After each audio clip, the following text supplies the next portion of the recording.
It's not about excusing physical or verbal violence. There are, however, perfectly sound and rational explanations for why a person resorts to such extremes when protecting themselves. Yes, you heard me, not attacking others, but protecting themselves.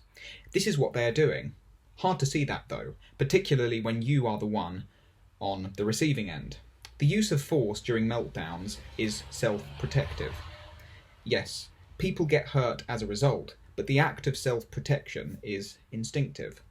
By dismissing a person's experience by saying no excuse for, we can never understand what drove a person to act in such a way. And when we don't understand the why, we can never prevent these unfortunate events from occurring again. People don't want to ask, why did this person act like this towards me? Because they will find that when they dig a little deeper, it isn't a monster that lurks beneath the distress behaviour, but a person in pain, a scared person, a good person whose inner protector has more control over them than they do of it. Furthermore, if a person is the recipient of someone else's distress behaviour, upon looking deeper into why a person lashed out at them in particular, they may find that it is they who triggered the person's distress behaviour in the first place. But the person who is in meltdown is responsible for being triggered and overwhelmed to the point they lost control, right? Because they overreacted to nothing, right? And because it's been drummed into us to see the person trapped in victimhood as the only one deserving of compassion in this case, right? Whilst we view the person in distress as abusive, wicked, or callous and nothing more. To speak about the person who lashes out in compassionate terms whilst talking about how the victim could have contributed to their distress is gaslighting, right? Well, I have news for you. To accuse an autistic person in meltdown of being deliberately cruel or abusive or bad is gaslighting as well. It fucks with the autistic person's sense of self and perception of reality. The reality is that they are traumatised and need help, but everyone around them is abandoning them, scolding them, judging them, and expecting them to maintain this unrealistic level of self-control at a time their survival instincts take over. A scenario.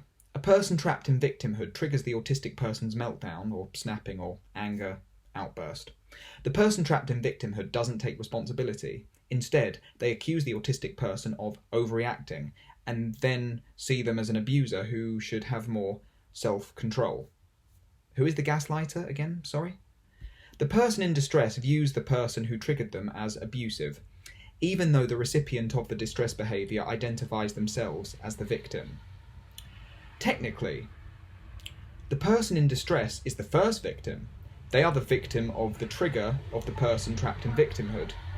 No one will see it this way though, because we adhere to traditional morality, whereby certain responses are reasonable whilst others aren't, and certain behaviours are good, but others are bad. Whilst we can universally agree on many behaviours being abhorrent, we still need to look at people as either suffering or thriving. That they are suffering at all indicates that what a person has done to them must be damaging, by definition. This would be a way to shift the paradigm. Ask first, is there suffering? If we start not with the experience but with the behaviour and label it harmless or harmful, we will always see the person trapped in victimhood as justified in their position, whilst we shower the person in distress with judgment and condemnation. People trapped in victimhood sometimes don't feel a flicker of empathy when the life and reputation of the person who hurt them whilst in distress are ruined. Ruined not by the uncontrollable behaviour of the person in distress, but by the person trapped in victimhood, mischaracterising this uncontrollable behaviour as a deliberate assault of which they were the recipient. Granted, there are truly forms of assault that are calculated, but let us not assume that all of them are. In assuming that all of them are, we end up ruining the life of, say, vulnerable, decent autistic people who just haven't figured out what their triggers are or how to control themselves when distressed. Both sides suffer, both sides need support, neither are villains. The person in distress should take responsibility for what they do and say to someone during meltdown, even if they can't control it.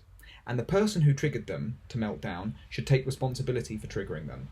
No matter how harmless the trigger may have seemed, it clearly wasn't to the person having the meltdown.